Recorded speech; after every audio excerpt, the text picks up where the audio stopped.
se recordará el domingo también. Como recordáis, y bueno, pues algunos que no pueden venir también todos los jueves, estamos viendo los jueves que Cristo es supremo, llevamos tiempo haciéndolo de distintas maneras, comparándolo con distintos personajes del Antiguo Testamento, en este caso con distintas situaciones.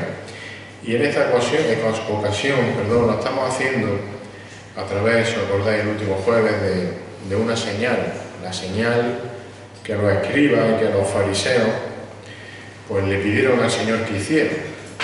Si os acordáis, le pedían una señal especial, una señal quizás superior, una señal de los cielos, como si todas las señales que ya habían visto antes no hubiesen sido suficientes, cuando en realidad decíamos que la verdadera señal era el mismo Jesús, el mismo Señor. Y decíamos que Cristo es la señal suprema. Y era la señal suprema porque, al igual que Jonás estuvo 3 días y 3 noches dentro de aquel gran pez, para luego salir y luego predicar la necesidad de arrepentimiento para la salvación en la ciudad de Nínive, Cristo estuvo 3 días en un sepulcro para luego resucitar, pero a diferencia de Jonás, resucitó para traer salvación y perdón de pecado a todo aquel que se arrepiente precisamente de su pecado. Y veíamos el jueves anterior, leyendo el texto de Mateo 12, que vamos a leer también ahora, veíamos el propósito de aquellos que demandaban una señal de Cristo como Mesías, el propósito que tenían aquellos que demandaban esa señal de Cristo como Mesías. Y ese propósito era justificar su propia incredulidad, justificar el rechazo que el hombre tiene ante la persona de Cristo, a pesar de las muchas evidencias de su deidad, tanto por aquellos milagros que él hizo, como también, y lo explicamos también el jueves ese, por la verdad escrita en su palabra, que es la que verdaderamente convence a la persona. Y hoy vamos a ver que esa demanda, esa petición de una señal, es fruto también del corazón perverso del hombre. Esa demanda de una señal es el fruto del corazón perverso del hombre. Y dice Mateo, capítulo 12, vamos a volver a leer en los versículos 38 al 42.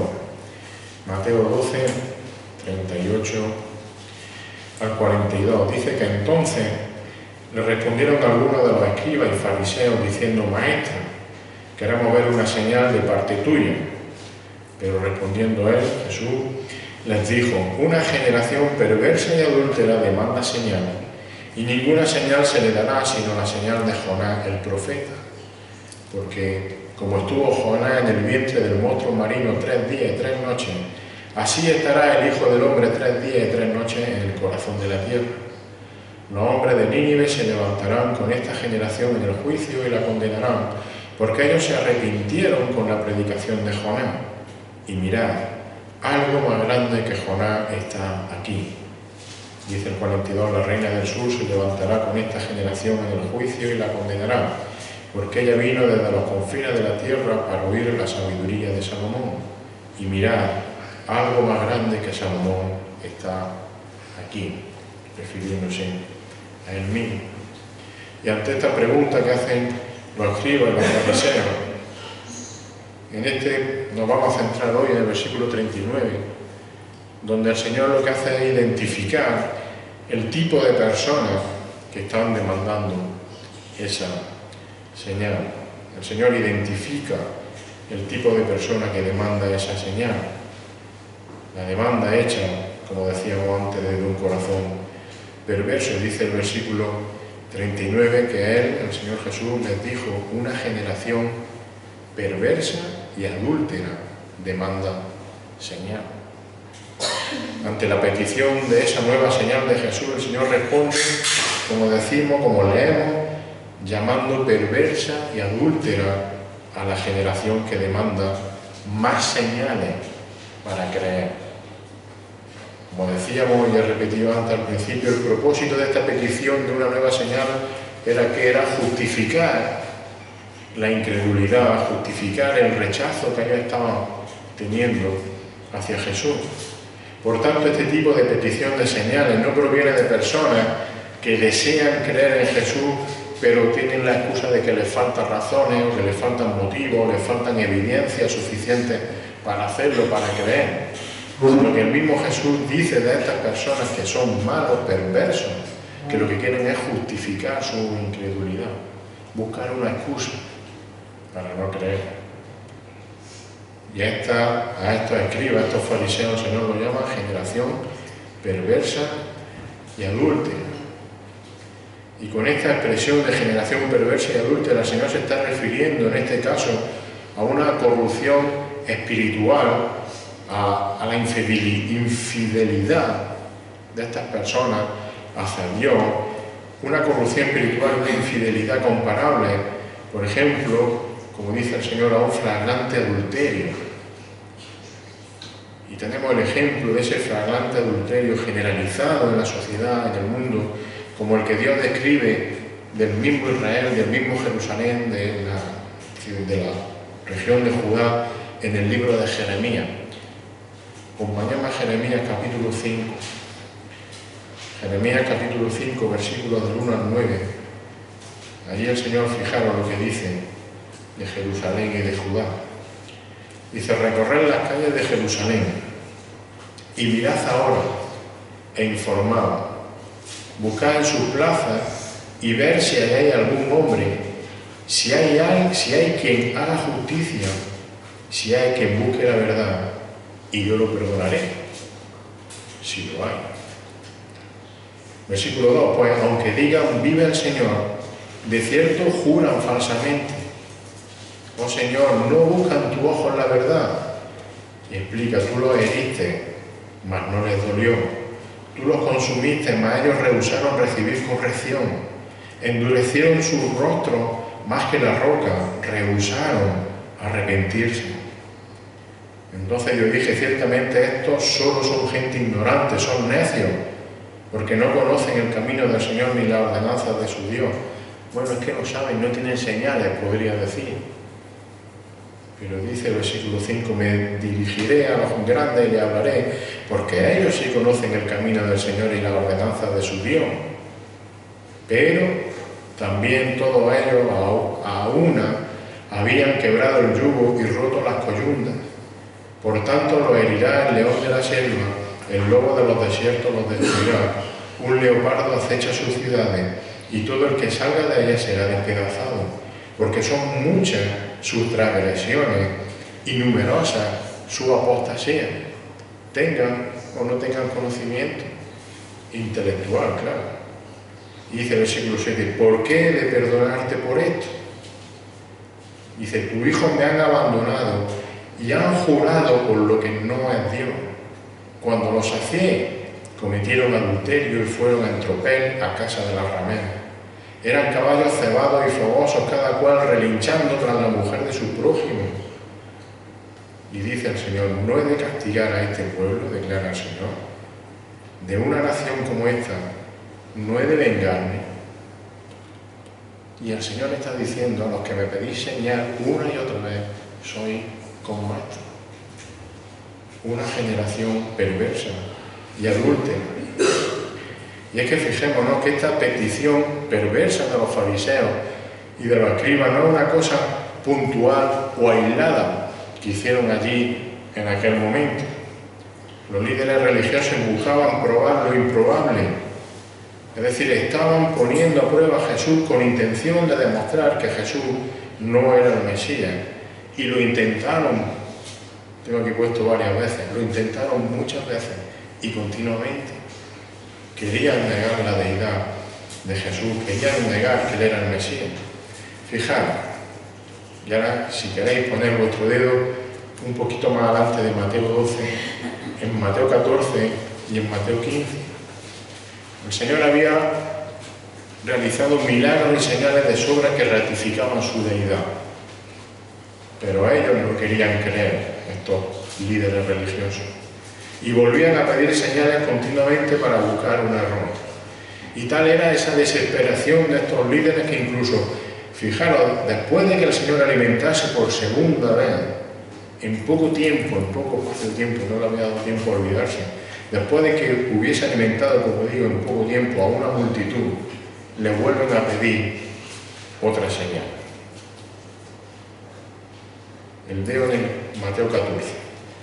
Como nos explicaba Samuel en la predicación del domingo, en el capítulo 14 de Mateo encontramos la escena en la que el Señor alimenta a 5.000 hombres, sin contar mujeres y niños, más de 20.000. Luego el Señor anduvo sobre el mar, escuchamos la predicación. Y luego en Mateo 15, después de sanar a multitudes en Galilea, leeremos allí en la palabra de Dios que vuelve a alimentar de forma milagrosa a otros 4.000 hombres, sin contar mujeres y niños. Mirad, Mateo 14, versículo 21. Vamos a leer versículos sueltos que resumen todo esto. Y los que comieron fueron unos 5.000 hombres, sin contar las mujeres y los niños. Eso en 14:21. En 14:25, un poquito más adelante. Y a la cuarta vigilia de la noche Jesús vino a ellos andando sobre el mar. Se lo explicó el domingo. Capítulo 15, versículo 29 al 31. Y pasando Jesús de allí, vino junto al mar de Galilea y subiendo al monte se sentó allí. Y vinieron a él grandes multitudes trayendo consigo cojos, lisiados, ciegos, mudos y muchos otros enfermos los pusieron a sus pies y él los sanó. De modo que la muchedumbre, si todo el mundo lo veía, se maravilló al ver que los mudos hablaban, los lisiados quedaban restaurados, los cojos caminaban, los ciegos veían y glorificaron al Dios de Israel. Y capítulo 15, versículos 34 y 38, justo a continuación. Jesús entonces les dijo: ¿cuántos panes tenéis? Y ellos respondieron: 7 y unos pocos pececillos. Y él mandó a la multitud que se recostara en el suelo. Y tomó los 7 panes y los peces y después de dar gracias los partió y empezó a darlos a los discípulos y los discípulos a las multitudes. Versículo 37, y comieron todo y se saciaron. Y recogieron de lo que sobró de los pedazos 7 canastas llenas. Los que comieron fueron 4.000 hombres, sin contar a las mujeres y los niños. No sé, más de 15.000 personas. Todo eso en 2 capítulos de Mateo. Bien, pues a pesar de todas estas señales, de todos estos milagros, toda esta evidencia justo después de esta alimentación multitudinaria, vemos que los líderes religiosos judíos, capítulo 16, versículo 1, ¿qué hacen? Vuelven a pedir otra señal, y otra, y otra. 16:1. Entonces los fariseos y los saduceos se acercaron a Jesús y para poner la prueba le pidieron que les mostrara una señal del cielo. Vamos, si yo soy el Señor, le digo: ¿pero qué más queréis? Menos mal que no está mi mujer para regañarme. Entonces yo diría cualquier cosa allí. Así que esta petición de una nueva señal del cielo implica que rechazaban las numerosas señales dadas por Jesús hasta ese momento. Alguien podría decir que aparentemente esa petición que hacía, pues oye, no parece tener maldad. Inocentemente pues puede parecer que tan solo queremos ver una señal más. Lo bien que lo hacen, repítelo, que disfrutemos, ¿no? Quizás eso es lo que nos dirían hoy en día, si vas a tu psicólogo o alguien así, ¿no?, que quiere ayudarte. Pero recordemos, y lo decíamos y lo enfatizamos también el último día, las señales, los milagros que hacía el Señor y sus discípulos no eran para provocar la fe en las personas, no eran necesarias para creer con fe. Los milagros y las señales estaban ¿para qué? Para reforzar, para afianzar la fe y el mensaje del Evangelio que predicaban. Pero la fe en realidad no viene por los milagros, la fe, ¿por dónde venía? Lo leíamos en Romanos. La fe viene por el oír la palabra de Dios, no por ver milagros. Romanos 10:17. Así que la fe viene del oír, y el oír, ¿por qué? Por la palabra de Cristo. Por eso Cristo es la señal verdadera. Por eso Cristo es la señal suprema. No necesitaban otra señal. Así que a pesar de que ya se les había dado muchas señales y milagros, solo una generación mala, adúltera, las volvería a pedir. Y en este capítulo 16 de Mateo el Señor responde de la misma manera que hemos leído, que el Señor responde en el capítulo 12. Dice Mateo 16:4, que una generación perversa y adúltera busca señal, y no se le dará señal, sino la señal de Jonás. ¿Por qué? Porque Cristo, como decimos, es la verdadera y la suprema señal. No necesitaban otra señal para creer. Y el Señor los llama de nuevo generación adúltera, es decir, le está diciendo a estos líderes religiosos, como leíamos antes que ocurría en los tiempos de Jeremías, que Israel seguía siendo espiritualmente infiel a Dios, en este caso por su legalismo religioso, por su rechazo a Cristo. Y esos fueron los tiempos de Jeremías, esos fueron los tiempos del Señor, y evidentemente eso sigue siendo en la actualidad. Se sigue rechazando al Mesías, a pesar de la evidencia que hay en la palabra, porque son corazones corrompidos por el pecado, malvados. Ya hemos visto cantidad de señales en los capítulos 14 y 15, antes de esta petición nueva de una señal en el capítulo 16.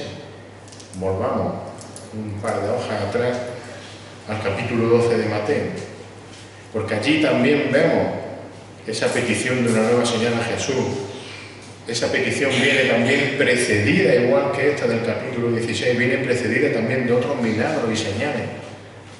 Si es que el hombre es así continuamente. El Señor había sanado, en el capítulo 12, había sanado la mano seca del hombre en día de reposo. Luego siguió sanando a todos los que le seguían. Y justo antes de esta petición de una señal en el capítulo 12, el Señor Jesús había sanado a un endemoniado que era ciego y que era mudo. Mateo capítulo 12, vamos a hacer igual que antes, Mateo 12:13. Dice allí que entonces dijo al hombre, al Señor Jesús, extiende tu mano, y él la extendió y le fue restaurada, sana como la otra. Dos versículos más para adelante, 12:15. Mas Jesús, saliendo, se retiró de allí, muchos le siguieron y los sanó a todos. Y luego versículo 22 de este capítulo 12, entonces le trajeron un endemoniado ciego y mudo y lo sanó de manera que el mudo hablaba y veía. La misma secuencia, milagro, milagro, señal, señal, señal, no otra. Y fijaros, toda esta serie de milagros que hemos visto aquí en este capítulo 12 y señales provocó dos tipos de reacciones en las personas. Y la hemos explicado ya. Por un lado, muchos quedaron maravillados y su fe fue reforzada.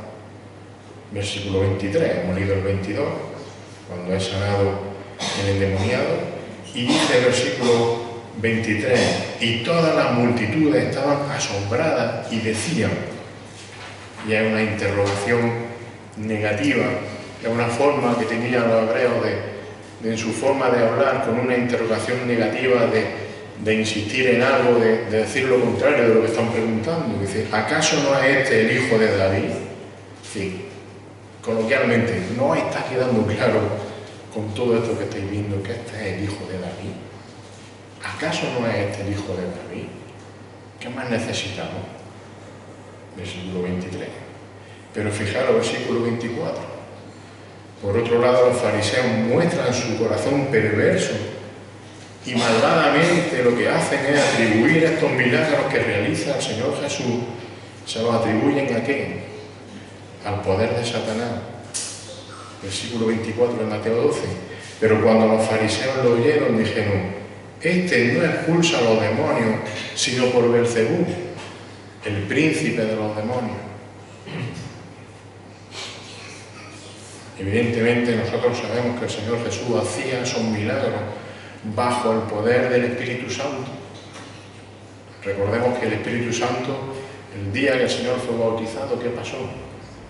Descendió, se abrieron los cielos, lo vemos en Lucas, y se posó sobre el Señor estaba ungido por el Espíritu Santo y hacía esos milagros en el poder del Espíritu Santo. Así que este grupo de personas representaba a toda una generación, como dice el Señor, es decir, a todo hombre que, fijaros, que no solo niega y rechaza a Cristo, sino que incluso cometen el mayor de los pecados, que es blasfemar contra Dios y blasfemar contra el Espíritu Santo. ¿Cómo lo hacen? Pues diciendo que Cristo hacía señales y milagros por Beelzebú.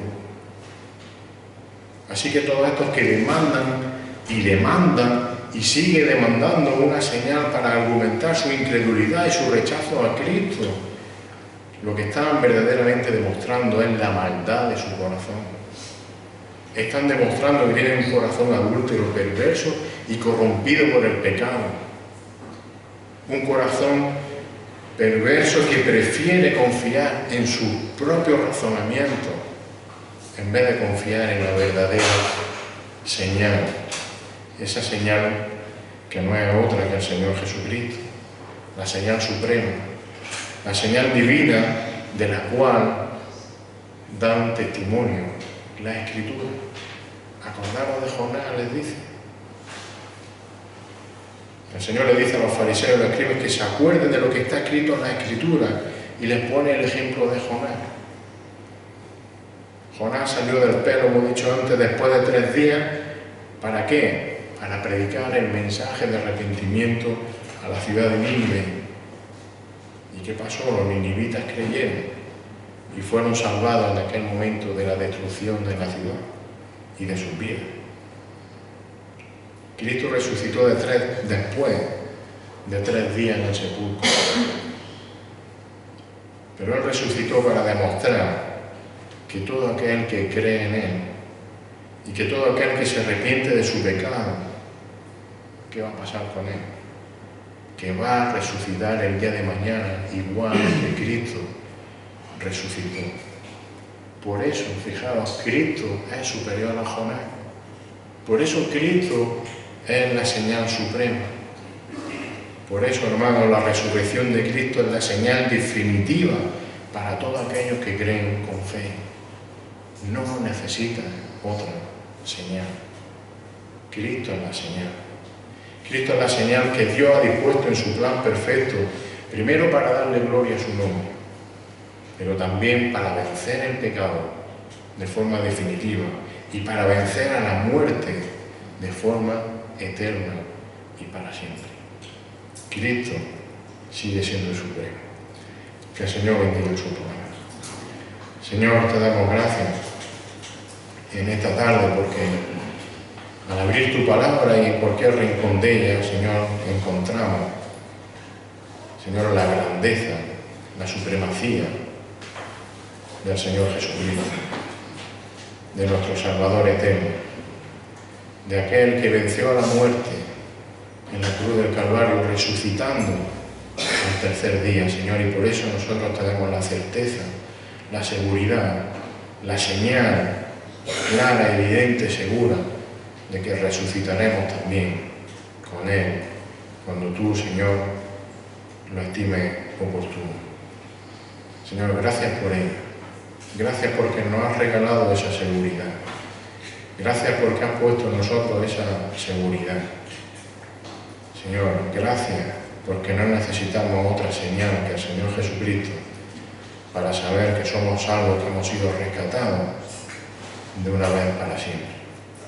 Y te rogamos y te pedimos, Señor, que tú en tu misericordia y en tu gracia sigas, Señor, a través de tu palabra, iluminando, Señor, a otras personas, para que lleguen también al conocimiento de esta verdad y para que se arrepientan con fe de sus pecados, Señor.